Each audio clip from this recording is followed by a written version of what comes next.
ஓடி வருகிறான் உதயநிதி, ஊருக்குள் அவன் பேர் உருட்டு நிதி. தாத்தா தயவுல சினிமா, அம்மா தயவுல அமைச்சர், அப்பாட்ட புடுங்குனது துணை முதலமைச்சர்.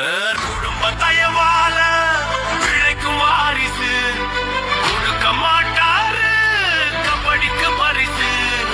மக்களை ஏமாற்ற அடிச்சு விட்டாரு, ஆட்சிக்கு வந்ததும் கடப்புல போட்டா